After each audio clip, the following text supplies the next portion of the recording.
사랑과 은혜가 풍성하신 하나님 아버지, 주님 앞에 나와 주님을 경배하고 찬양하고 주님의 위대하심과 광대하심과 우리와 동행하심과 우리를 구원하심을 찬양합니다. 주님께서 홀로 영광 받아주시고 이 시간 예배드리는 저희 모두가 예수 그리스도 한 분만 높이며 하나님께 집중하는 귀한 시간 될 수 있도록 인도하여 주시옵소서.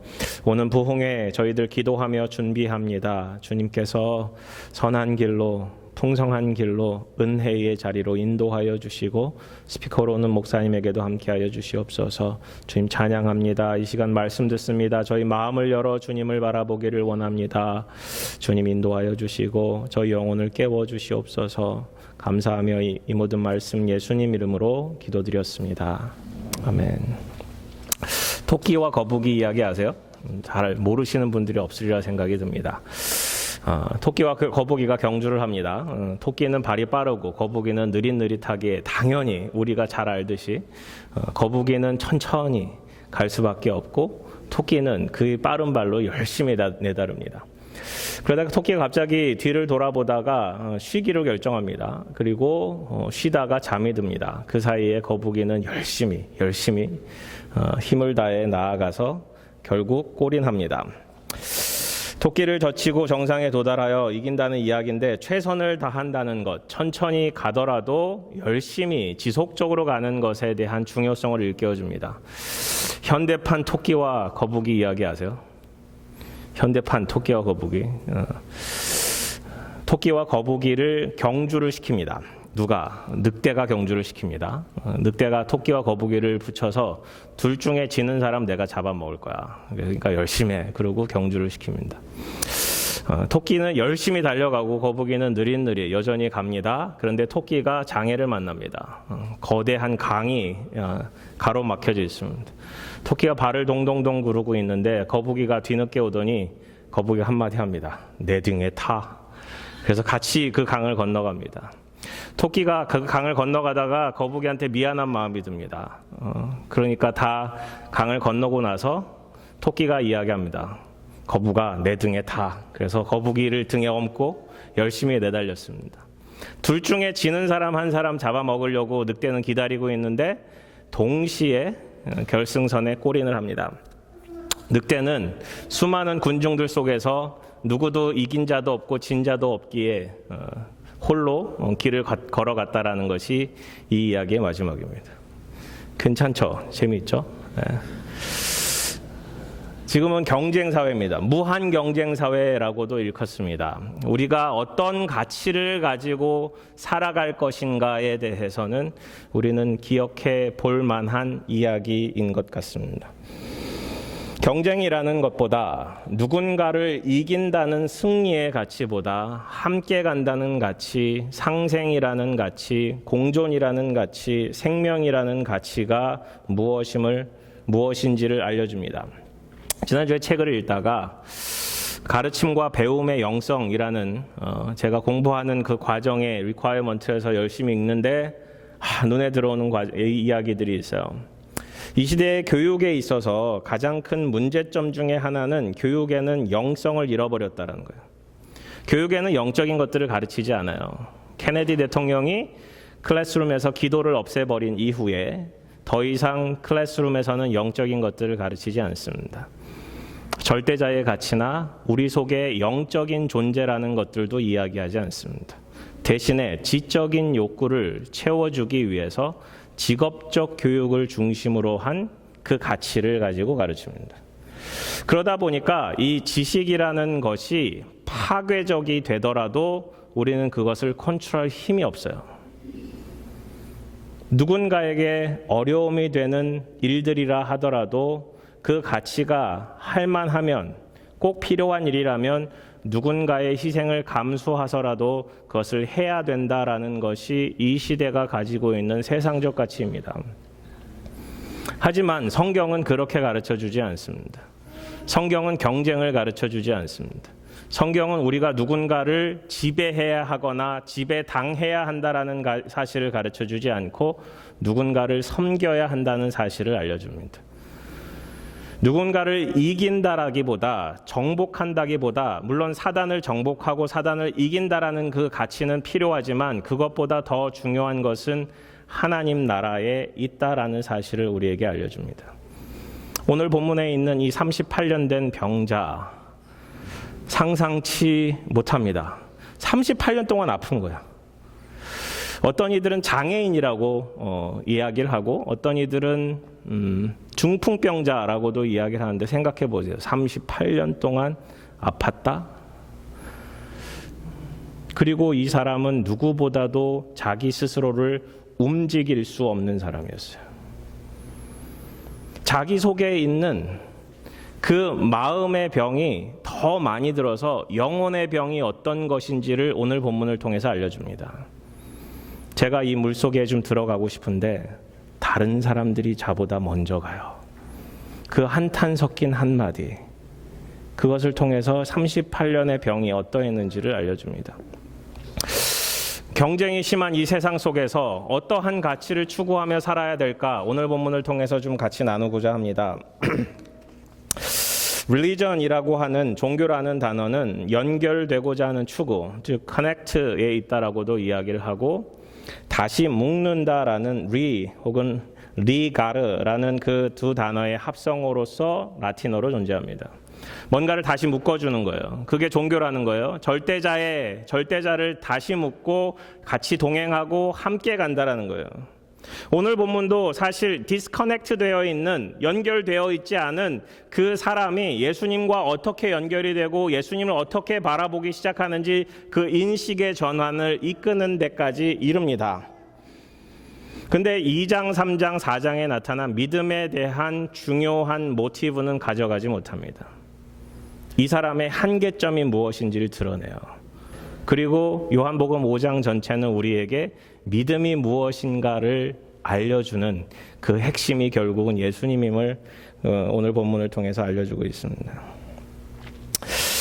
다시 묶는다라는 그 종교라는 그 단어가 과거 세계와의 연결, 자연 세계와의 연결, 혹은 상상력과의 연결을 통해서 역사, 문학, 그리고 과학이라는 것들이 발전하지만 결국 우리가 이 땅에서 살아가면서 중요한 가치로 여겨야 되는 것은 하나님과의 관계라는 거예요. 그 커넥션이 중요하다라는 거예요. 이 38년 동안 병자로서 살아가면서 자신의 병과 연결된, 사람들과 연결된, 이 못과 연결된, 자연과 연결된 이 모든 상황 속에서 하나님과의 디스커넥션을 예수님은 드러내주고 싶은 거예요. 여러분은 어떠세요? 여러분은 혹 이 세상을 살아가면서 주님과 깊은 관계를 맺고 살아가십니까? 중요한 것은 우리 삶 속에서 일어나는 수많은 일들 가운데 우리가 어떠한 가치를 가지고 살아가야 하는가에 대한 내용이라는 것입니다. 오늘 본문을 통해서 같이 나눌 텐데, 첫 번째, 우리 토끼와 거북이의 현대 이야기를 통해서 우리가 알 수 있듯이 우리가 경쟁에서 좀 벗어났으면 좋겠습니다. No competition. No competition. 오늘 본문 이렇게 시작이 됩니다. 그 후에 유대인의 명절이 되어 예수께서 예루살렘에 올라가시니라. 그 후에라는 것은 사장과의 시간적 격차가 있다라는 것입니다. 유대인이 명절이 되었는데 언젠지는 모르지만 많은 학자들은 입을 모아 얘기합니다. 오순절일 것이다.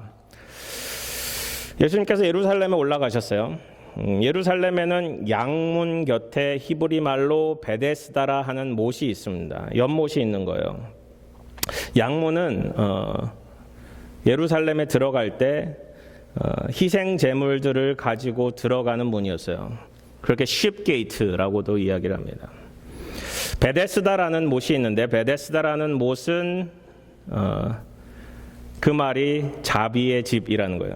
House of Overflowing이라는 뜻도 있는데 결국은 이 말이 House of Mercy, 자비라는 못이라는 거예요. 자비의 집이라는 못이에요. 연못이에요. 거기에 행각이 5이 있어요. 거기에 기대어 혹은 그늘지어 거기서 쉴 수 있는 공간이 있다라는 거예요. 그 안에 많은 병자, 맹인, 다리 저는 사람, 혈기 마른 사람들이 누워 있어요.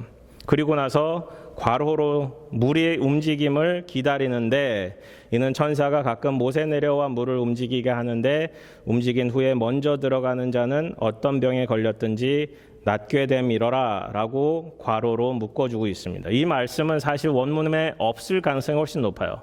결국은 이것이 실제인지 아닌지 알 수 없다라는 거예요. 이러한 신화적 의미를 담고 있는 내용이 그 자리에 있었다라는 거예요. 과학적으로 살펴보면 그 당시에 그 못에 가끔 간헐천처럼 물이 솟아오를 때가 있대요. 그것이 어떤 피부병이나 우리가 알 수 있듯이 온천의 효과를 볼 수 있는 치유의 효과를 낼 수 있는 물일 가능성도 있다라는 거예요. 결국은 피부병 걸렸든지 어떤 온천의 효과를 낼 수 있는 그 회복이 필요한 그 질병들은 거기서 나을 수도 있다라는 거예요. 그 가능성을 두고 설명해 주고 있는데 여기서는 천사가 내려와서 그 못을 동하게 하여 누구든지 먼저 내려가는 사람이 낫게 된다라는 그 미신적 우리가 확인할 길이 없는 내용들을 담아내 주고 있어요. 그것이 사실은 그 이후에 보면은 이 병자가 마음속에 깊이 갖고 있었던 확신이라는 거예요. 잘못된 확신일 수도 있고. 근데 누구든지 먼저 들어가는 사람만 그곳에서 힐링이 된다는 거예요. 좀 말이 안 되지 않아요? 좀 약간 미신적 요소도 있고 두 번째 들어간 사람 못 힐링 되는 거예요. 그게 좀 말이 안 되는데 어찌됐든 간에 그러한 내용들이 요한복음 특별히 후기 사본에 많이 나타나기 때문에 한글 성경은 포함하고 있고요. 영어 성경은 포함하지 않습니다. 킹 제임스만 이 글을 기록해주고 있고요. 한글 성경도 괄호로 묶어서 이것이 원문에는 없었을 가능성이 높다라고도 이야기를 합니다. 어찌됐든 간에 이 말씀을 좀 더 해석하는 데 있어서 도움이 되기는 합니다. 거기 38해 된 병자가 있습니다. 이 병자가 많아요. 맹인도 있고요. 다리 전 사람도 있고요. 혈기 많은 사람들이 있는데 여기에 38년 된 병자가 누워 있는 거예요. 예수님께서 그 누운 것을 보시고 병이 벌써 오랜 줄 아시고 요한은 예수님이 어떤 분이시냐 전지하신 분임을 지속적으로 알려줍니다. 그 마음속에 있는 것들을 알려줘요. 병이 굉장히 오래된 줄을 아신 거예요. 얼마나 고난스러웠을까 고통스러웠을까. 그 당시에 그 병자들도 많았는데 유독 이 사람을 찾아가서 이야기하십니다. 내가 낫고자 하느냐. 병자의 대답이 이상해요. 주여 물이 움직일 때에 나를 못에 넣어주는 사람이 없어 내가 가는 동안에 다른 사람이 먼저 내려가나이다. 다른 복음서를 보면 정답이 있어요. 사실은 이렇게 예수님께서 물어보셨을 때 네, 저는 낫기를 원합니다. 혹은 다윗의 자손 예수여 저를 낫게 좀 해주시옵소서. 38년 된 이 지긋지긋한 병 때문에 제가 얼마나 힘든지 모릅니다. 이렇게 대답해야 될 정상인데 여기서는 뭐라 그러느냐. 제가 저 못에 좀 들어가고 싶은데 제가 내려가는 동안 누가 먼저 내려가요? 꼭 답답해 죽겠습니다. 원망스럽습니다. 누군가 먼저 내려가는 그 사람 미워 죽겠어요.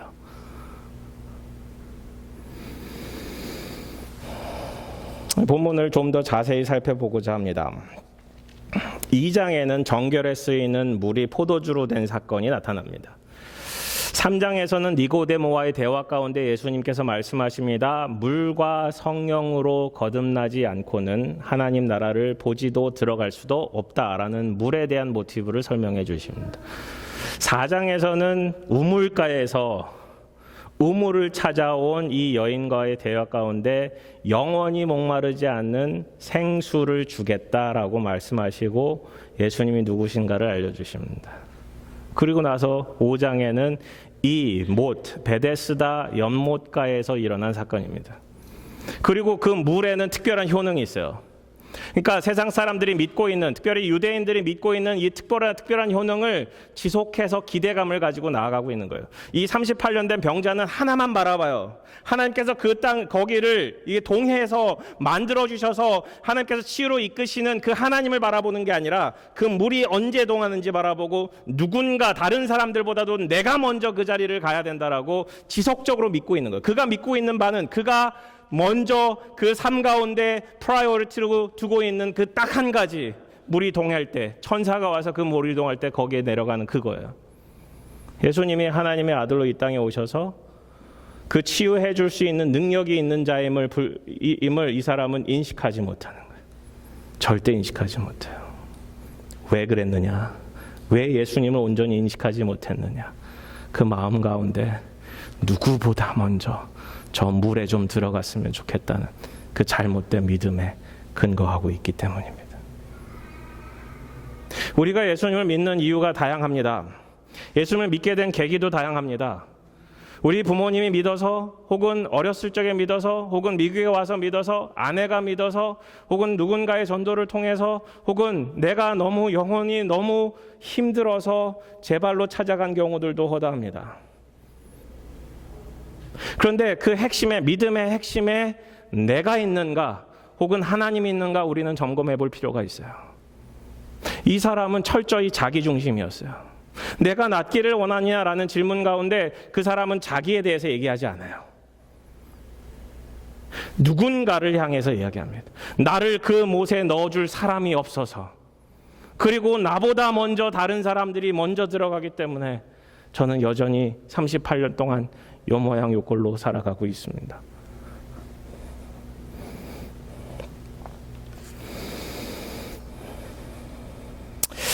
38년 된 병자, 좀 더 자세히 살펴보면 말이 38년이지 그야말로 그의 인생 전체가 38년 동안 병을 갖고 있었던 장애인이었을 거예요. 사실 이 병이 죽을 병은 아니었을 것 같아요. 죽을 병이었으면 먼저 죽었겠죠. 어렸을 적에 이제 팔에 금이 가고 해서 기부스를 한 달, 두 달 정도 한 적이 있습니다. 너무너무 답답해요. 잘 때 정말 간지러워서 꼬챙이로 해서 긁기도 하고요. 그 한두 달이 너무너무 힘든 거예요. 38년 된 병자 얼마나 힘들었을까요? 그의 가족도 다 떠나갔겠죠. 결혼도 못했겠죠. 나를 무리동할 때 넣어줄 사람 없다라는 것은 그에게는 아무도 없다라는 거예요. 사람이 아무도 없다는 거예요, 주위에. 38년간 얼마나 외로웠을까요? 사람이 거기에 병자가 수없이 많아도 너는 어떻게 병자가 됐니? 이런저런 이야기를 나눴을 거예요. 하지만 무리이동할 때는 어떻게 돼요? 아비규환이에요. 누구보다 먼저 저 손 마른 사람, 저 혈기 마른 사람, 저 맹인, 저 어떤 병자보다도 내가 먼저 들어가야 된다는 그 믿음 하나만 가지고 살아가는 고기에 있는 병자들은 서로 경쟁 사회에서 치고받고 파괴적 경쟁을 하고 있는 사람들일 수밖에 없어요. 그리고 끊임없이 원망합니다. 이 사람이 38년 동안 이 베데스의 연못에 있었는지는 몰라요. 우리는 알 길이 없어요. 하지만 하나 추적해 볼 수 있는 것은 이 사람이 병이 오랜 줄을 주님께서 이미 아셨다는 것. 그리고 그 자리에 누워서 그 잘못된 믿음 가운데 무리동할 것을 기다리고 있는 참 불쌍한 사람이라는 사실.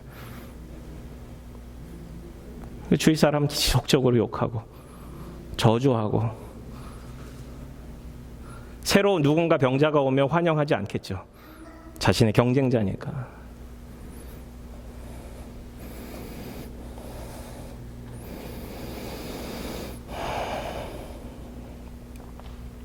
(38년이라는) 것은 그 당시 평균 연령을 잡아보면 적게 잡아도 40, 많이 잡아도 50쯤이니까 이 사람은 인생 전체가 아마도 병으로 가득 찬 그야말로 불쌍한 사람이에요. 요한복음 9장에 보면은 날 때부터 소경된 자가 나옵니다. 무척이나 유사해요. 날 때부터 소경된 자. 근데 질문합니다. 이 사람이 자신의 죄 때문입니까? 부모의 죄 때문입니까? 왜 소경이 됐습니까? 라는 질문이 예수님한테 왔을 때 예수님은 하나님의 영광을 위해서 이 사람이 소경이 되었다는 사실을 알려주시고 고쳐주십니다. 이 날도 그렇고 그날도 그렇고 안식일이었습니다. 이때도 그렇고 그때도 그렇고 예수님이 누군지 잘 모릅니다. 근데 예수님을 알아가는 과정이 9장에는 나타나고 이 5장에는 잘 나타나지 않습니다. 굉장히 유사한데,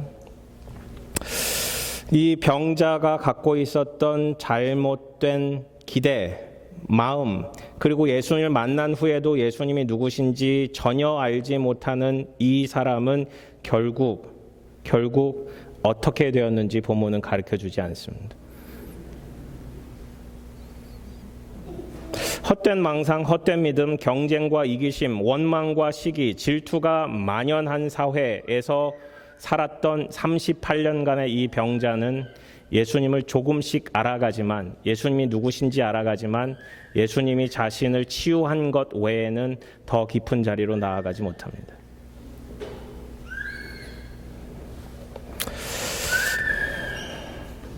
이 사람의 한계는 거기였습니다. 그 자리였습니다. 예수님이 고쳐준 그것에서 한계를 짓고 그 경쟁 사회에서 벗어나지 못하고 있는 것입니다. 왜 우리에게는 이 말씀이 주어졌을까? 한참 고민하다가 드는 생각이, 우리가 지금 살고 있는 사회가 경쟁 사회에서 살고 있는 거예요. 공동 사회가 아니에요. 예전에 사회학에서 배웠던 게젤샤프트, 게마인샤프트가 생각이 났어요. 공동 사회가 있고 이익 사회가 있다. 이 공동 사회는 사람들이 함께 공동체를 이루며 공동의 이익을 위해서 추구하며 살아가지만, 함께 공존할 수 있지만 이익 사회로 바뀌면서, 게젤샤프트로 바뀌면서 우리가 추구하는 바에 충돌이 일어나기 때문에 유한한 자원을 가지고 살아가는 이 세상 속에서는 서로 이익 간의 충돌이 있을 수밖에 없다는 거예요. 결국 우리 속에 있는 원망과 한탄과 자신의 처지를 비관하고 절망적인 현실을 우리는 맞닥뜨릴 수밖에 없다는 거예요. 이게 현실이라는 거예요.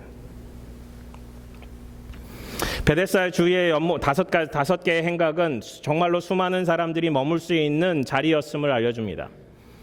수많은 병자들이 있었습니다. 마치 이 시대를 살아가며 수많은 사람들을 만나며 살아갈 수밖에 없듯이, 우리는 무엇이 중요한가를 잊어버린 채 살아가고 있지는 않은가 생각해 볼 수밖에 없습니다. 심지어는요, 교회 간도 경쟁합니다. 교회의 사이즈를 가지고 경쟁하고, 교회 프로그램을 가지고 경쟁을 하고, 어떤 교회가 더 큰가, 어떤 교회가 더 사람들이 많이 몰리는가를 가지고 교회를 판단하기 시작합니다. 작은 교회는 위축감이 들 수밖에 없고, 큰 교회는 자만심이 들 수밖에 없는 이 이익의 충돌이 우리가 살고 있는 현실입니다. 경쟁을 피할 수는 없습니다. 하지만 파괴적 경쟁은 피해야 합니다. 그것은 헛된 것입니다. 우리는 믿는 자로서, 구원받은 자로서 어떠한 가치를 가지고 살아가는가? 38년 된 병자처럼 누군가를 원망하며, 누군가를 비판하며, 누군가를 미워하며 고통스럽게 살아갈 수밖에 없는가 돌아봐야 합니다. 반대로 우리 속에는 감사가 있어야 돼요. 은혜를 가진 자는, 하나님 나라를 소유한 자는 감사를 소유한 자입니다. 이 베데스다 연못이 자비의 집이라는 뜻인 것처럼, 그것이 오버플로잉 되는, 넘쳐나는 곳인 것처럼, 우리가 기대하는 바도 주님을 향한 자비를 받은 사람으로서 그 자비를 나누는 사람으로 나아가야 된다는 거예요. 누군가를 이기려는, 짓밟으려는, 누군가를 지배하려는 그 마음 속에서 벗어나서 정말 주님이 질문하고 있는 중요한 것이 무엇인가를 찾아가야 돼요. 이 사람은요, 자신이 누구랑 대화하고 있는지도 모르고, 이 사람이 물은 것이 무엇인지도 기억하지 못한 채 이 물 속에 좀 들어가고 싶다라는 강한 열망 하나만으로 가득 차 있다라는 거예요. 벗어나서 좀 멀리 볼 필요가 있습니다. 우리 상황을 멀리 볼 필요가 있습니다. 우리의 영적인 상태를 멀리 볼 필요가 있습니다. 나는 어떠한가? 두 번째, 오늘 본문은 디스트랙션을 가지고 있음을 찾아갈 수 있습니다. 6절에 그 누운 것을 보시고 벌써 병이 오랜 줄 아시고 이르시되 내가 낫고자 하느냐? 병자가 대답하되 주여 물이 움직일 때에 나를 못에 넣어준 사람이 없어 내가 가는 동안에 다른 사람이 먼저 내려가나이다. 내가 내려가는 동안에 다른 사람들이 먼저 내려가기 때문에 내가 못 가서 내가 지금 38년 동안 이루고 있는 거예요. 근데 이 베데스다 연못을 이제 고증한 결과 여기 행각에서 베데스다 연못까지 거의 한 2층 높이 정도 돼요. 그러니까 물에 내려간다라는 것이 점프하는 게 아니고 사실은 계단을 타고 꽤 많이 내려가야 된다는 거예요. 거기는 머물 곳이 없기 때문에 그냥 우물과 같은 곳이기 때문에 올라와서 거기서 기다리는 것은 그 행각밖에 없는 거예요. 근데 예수님께서 말씀하세요. 일어나 내 자리를 들고 걸어가라 말씀하십니다. 그 사람이 나아요. 그리고 자리를 들고 걸어가요. 와, 이 기적적인 이야기가 단 2줄만 써 있어요. 이 사람이 고침받은 게 중요하다는 게 아니죠. 이 사람이 고침받은 그 이후에 일어났던 일들이 중요하다는 거예요. 그리고 그 날이 어떤 날이냐? 안식일이라는 거예요. 근데 유대인들이, 특별히 바리새인들이, 그 종교 지도자들이, 유대인들이라 하면 그런 사람들을 뜻합니다. 병 나은 사람에게 이르되 안식일인데 내가 자리를 들고 가는 것이 옳지 아니하니라. 와우. 이 사람이 38년 동안 아팠다가 이 자리를 들고 걸어가고 있는데 이 사람이 누군지 인식하는 것 같지도 않고 이 사람이 지금 왜 거기를 가는지 케어하지도 않고 이 사람이 어떤 상태인지 케어하지 않고 이 사람의 지금 행위로만 바라보고 판단하는 거예요. 네가 지금 자리를 들고 안식일에 걸어가는 것이 옳지 않다라고 이야기를 하는 거예요. 뭐가 중요한데? 뭐가 중요한데? 이 사람은 38년 동안 억압되어 있다가 고통 속에 있다가 정말 날아가는 것 같을 거예요. 뛰어가고 있을 거예요. 그 마음 속에서 정말 이제는 지긋지긋한 그것이 끝났구나라는 그 자유를 너무너무 기쁜 채 나아가고 있는데 유대인들이 와서 너 일로 와봐. 너 지금 지금 이렇게 가고 있는 것이 옳은 줄 아니? 잘못된 거야. 이 사람이 그거를 알았을까 몰랐을까요? 알았을 것 같아요. 이 날이 안식일이라는 것도 알았을 거고 왜 안식일에 그것도 명절이 있는 그날에 그 행각에 그 물이 동하기를 기다렸는가. 그날은 좀 특별한 날이기에 1년 중에서도 특별한 며칠 중에 하나이기에 그러한 일들이 일어나지 않을까라는 기대감 속에서 나왔겠죠. 누가 거기다 앉혀놨는지 거기서 살고 있었는지 우리는 알 길이 없어요. 하지만 38년 동안 누구도 그 사람이 못에 들어갈 수 있을 만큼 도와줄 수 있는 사람이 없었던 거예요. 근데 정말 중요한 것은 이 사람이 나았다라는 그 결과 하나인데 왜 나았는지 어떻게 나았는지 그걸 잘 몰라요. 그리고 본문은 이야기해 줍니다. 이날이 안식일인데 사람들은 이 사람이 그 자리를 들고 걸어가는 것이 옳지 않다라는 그 사실을 드러내 줍니다. 세상 속에 살아가는 우리들 수많은 디스트랙션이 있습니다. 정말 중요한 것이 무엇인지 알지 못한 채 정말 우리가 왜 이것을 하는지 알지 못한 채 우리가 살아갈 때가 너무 많다라는 거예요. 이 사람에게는 한 가지 디스트랙션이 있었어요. 예수님께서 묻고 있는데 내가 낫고자 하느냐라는 그 질문 속에서 이 사람의 디스트랙션은 뭐였어요? 이 사람이 집중하지 못하게 그 질문에 온전하게 대답하기 못하게 만들었던 그 내부에 있었어요. 그 마음 속에 있었어요. 그 못을 향한 기대, 베데스다 연못을 향한 강한 열망.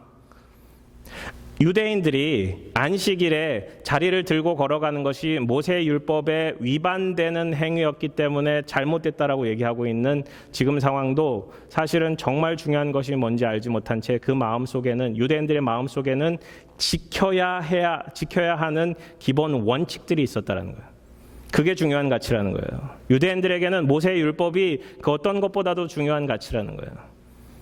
오늘 본문은 그것이 잘못되었다라는 사실을 알려주세요. 잘못된 가치예요. 우리는 잘못된 가치를 중요한 가치로 알고 살아갈 때가 너무나 많습니다. 우리 스스로 룰을 만들고 그 룰을 지키려고 하고 그 룰이 잘못되었음을 가지고 사람들을 비판하기 시작합니다. 무엇이 중요한데? 정말 중요한 가치는 무엇인데? 정말 중요한 것은 무엇인데? 오랜 세월 동안 고통받았던 38년 된 병자가 어떻게 걷게 되었는지는 관심도 없고 오로지 물건 들고 다니는 일에 관심을 갖는 태도를 보이는 이 사람들, 혹 우리의 마음속에 있는 것은 아닌지 돌아볼 수밖에 없습니다. 유대인들은 전통적으로 39가지 안식일에 하지 말아야 할 것을 이야기합니다. 39가지가 있어요. 안식일의 주인은 하나님이신데 안식일에 인간들이 하나님을 위해서 쉼을 갖고 하나님을 경배하고 하나님과 동행하는 거룩한 날이어야 하는데 사람들은 그 거룩한 날을 잘 지키지 않아서 룰로 만들었어요. 그때는 불문법으로 있었고 지금 여기 본문에서는 그러한 것들이 이미 법제화되었음을 그리고 이후에 미시나 유대인들이 갖고 있는 전통을 통해서 그것이 성문화되어 갑니다. 다음과 같은 것이 있어요. 물건을 움직이거나 추수하거나 농사일을 하거나 바늘을 가지고 밖으로 나가거나 나무를 타거나 짐승을 타거나 수영을 하거나 손뼉을 치거나 엉덩이를 치거나 춤추거나 하지 말기. 이게 도대체 무슨 상관이 있어요? 현대 유대인들은 이것을 좀 더 현대화시켰습니다. 문을 열고 닫는 건 괜찮은데 문이 고장나면 수리하지 않아야 합니다. 햇빛 가리개를 들고 있는 것도 안 됩니다. 난방을 하거나 온수를 틀어도 안 됩니다. 청소는 가능하지만 청소하다가 청소도구가 부러지면 청소도구를 고칠 수 없습니다. 우편물을 개봉하면 안 되고요. 달려도 안 되고요. 게임도 안 되고요. 심지어는 유대인들은 엘리베이터를 탈 수도 없습니다. 엘리베이터 버튼을 누를 수 없기 때문입니다. 그래서 유대인들이 갖고 있는 빌딩에는 안식일에 모든 층에 엘리베이터가 서게끔 만들어 놨다라는 이야기도 들립니다. 정말 말도 안 됩니다. 하나님은 도대체 어떤 것을 원하셨기 때문에 이 사람들은 이렇게까지 할까요? 율법을 지키는 게 중요한 것이 아니라 율법을 지키고자 하는 그 마음이 중요한 것인데 그 율법을 만드신 하나님을 바라보는 것이 중요한 건데 그 사람들은 쓸데없는 이러한 작은 것들을 가지고 문제를 삼습니다. 그럴 수는 있어요. 이러한 행위가 하나님께서 만들어 놓으신 그 계명을 어기는 것이 결국은 그 마음속에 하나님이 없다라는 사실을 드러내주기 때문입니다. 그럼 반대로 이러한 것을 지킨다고 해서 그 마음속에 하나님이 있을까요? 이 38년 된 병자가 자리를 들고 걸어가지만 그 사람은 자신을 고쳐준 사람이 누구신지 알지 못합니다. 뭐 때문에? 자기가 지금 걸어가고 있다라는 그 사실만으로 여전히 디스트랙 되어 있는 거예요. 여러분 무엇이 중요합니까? 스티븐 코비 박사가 성공한 사람들의 7가지 습관의 책에서 중요한 이야기로 다루는 것 중에 하나가 Keep the main thing, the main thing입니다. Keep the main thing, the main thing. 정말 중요하다고 생각이 되면 그것을 중요하게 여기십시오라는 거예요. 오늘 본문도 같은 이야기를 하고 있는 거 아닐까요? 정말 중요한 게 뭔데 사람들은 왜 자꾸 디스트랙 되느냐? 38년 된 병자도 자신이 고침받은 그 사실, 그 이면에는 정말 생명의 주이신 예수 그리스도가 있어야 되는데 이 사람은 그걸 미싱하고 있는 거예요. 그래서 예수님께서 다시 찾아가요, 이 사람을. 정말 성전에서 그 자리 하나 들고 와, 너무 좋아, 너무 좋아. 그리고 날뛰고 있는 이 사람을 찾아가서 한마디를 던져요. 정말 중요한 게 뭐냐? 정말 중요한 게 뭐냐? 그 정말 중요한 그 가치를 주님께서는 알려주십니다. 오늘 본문을 통해서도 정말 우리에게 중요한 가치가 무엇인지를 다시 한번 상기시켜 주십니다. 그것은 우리가 죄인이라는 것과 죄를 해결하실 분은 예수 그리스도밖에 없다라는 사실을. 여전히 안식일을 지키고자 하는 유대인들도 이것을 잘못됐다라고 이야기하는 사람들도 잘못된 것을 전혀 알지 못하던 이 38년 된 병자도 자신이 나은 것을 여전히 기뻐하던 이 병자도 여전히 죄인이라는 사실을 오늘 본문을 통해서 알려주십니다. 중요한 건 뭐냐? 정말 한날 한시도 예수 그리스도가 필요하지 않은 날은 없다라는 사실입니다. 이 사람이 갖고 있는 무시, ignorance에서 어떤 것이 정말 메인 띵인지 중요한지 주님은 알려주십니다. 12절에 사람들이 물어요. 너에게 자리를 들고 걸어가라 한 사람이 누구냐 하되 고침을 받은 사람은 그가 누구인지 알지 못하니 거기 사람이 많음으로 예수께서 이미 피하셨습니다. 이 사람이 38년 된 병자가 갑자기 걷기 시작해요. 그 행각에 모여있던 수많은 병자들은 어떤 마음이 들었을까요? 아니 무슨 일이지? 어떤 일이지? 어떤 선생 하나가 제자들 데리고 와서 이 사람 얘기하던 이 사람 갑자기 걷기 시작했어. 그 사람 누구냐 찾기 시작했겠죠. 이 병자들 사이에 소문이 파다했겠죠. 예수님은 그 자리를 숨기십니다. 예수님은 이 땅에 병자들을 고치러 오셨지만 그게 메인띵이 아니기 때문입니다. 그리고 그 후에 예수께서 성전에서 그 사람을 다시 만납니다. 그리고 이 사람에게 무엇이 메인띵인지 알려주세요. 보라, 내가 나았으니 더 심한 것이 생기지 않게 다시는 죄를 범하지 말라. 주님께서 이 사람에게 결국 가르쳐주고 싶었던 이야기는 죄의 결과에 대한 이야기였습니다. 이 사람이 38년 동안 병자였던 이유가 죄 때문인지 아닌지 우리는 알 길이 없어요. 이 본문은 38년 동안 이 사람이 그 죄 때문에 고통을 받았더라라고 기록하고 있지 않습니다. 그저 38년 된 병자였음을 이야기해 줍니다. 마치 우리처럼 우리 속에 하나님이 없이 살아가지만 우리가 병자인지 모른 채 살아가고 있는, 마치 우리가 꽃꽂이에 있는 꽃들처럼 생생해 보이지만 그 근원이 잘려진 채 살아가고 있는 그 근원 모르는 사람으로 사는 것처럼 이 38년 된 병자도 그랬던 거예요.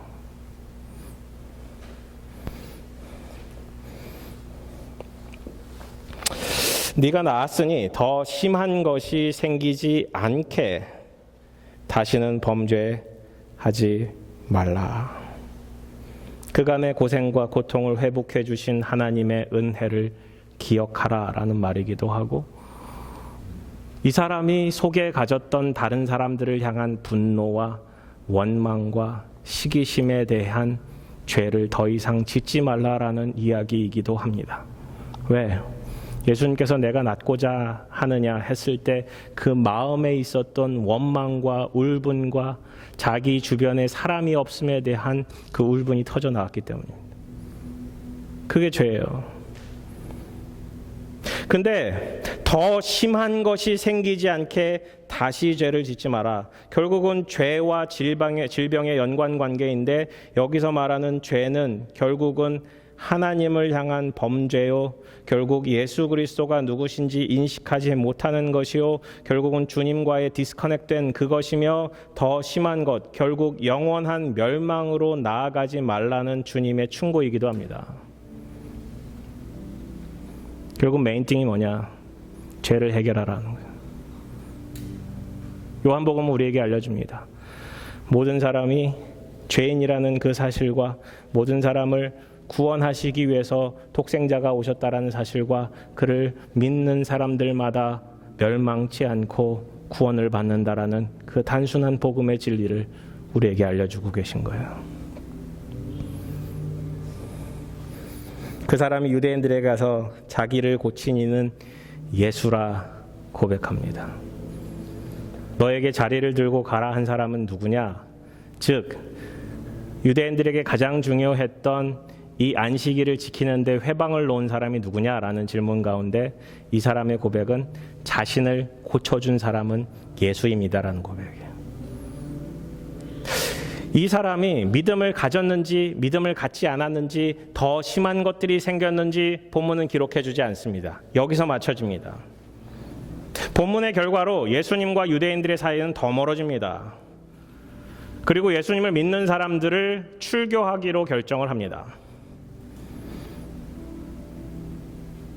예수님을 몰랐다가, 예수님에 대해서 전혀 신경도 안 쓰다가 예수님이 찾아와서 죄를 범하지 말라, 더 심한 것이 생길 수도 있다라는 얘기를 듣고, 이 사람이 누군가라는 관심이 가졌을 것이고, 나를 고쳐준 사람, 이 사람의 이름이 예수였구나라는 사실을 알게 됩니다. 그리고 오늘 본문은 유대인들에게 가서 나를 고쳐준 사람을 결국 알게 됐으니 예수입니다라는 사실을 이야기해 줍니다. 근데 한 스텝 더 나가야 되는데, 믿음에 대한 스텝으로 나아가야 되는데 미싱돼 있어요. 2장에서도 3장에서도 4장에서도 메인 띠은 중요한 가치는 믿음이었습니다. 이 38년 된 병자는 예수님을 믿었다라는 고백이 없어요.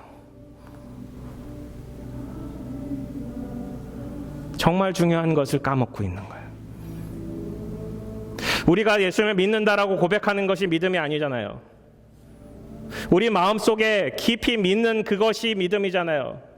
예수님을 우리의 메인 피겨로 두는 것이 믿음이잖아요. 예수님이 우리의 왕이심을, 우리의 주이심을 온전히 고백하고 그대로 살아가는 것이 믿음이잖아요. 그게 미싱되어 있다는 거예요.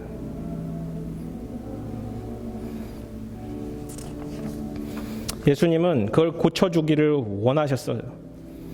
죄인이라는 사실과 죄에 대한 결과는 반드시 있다.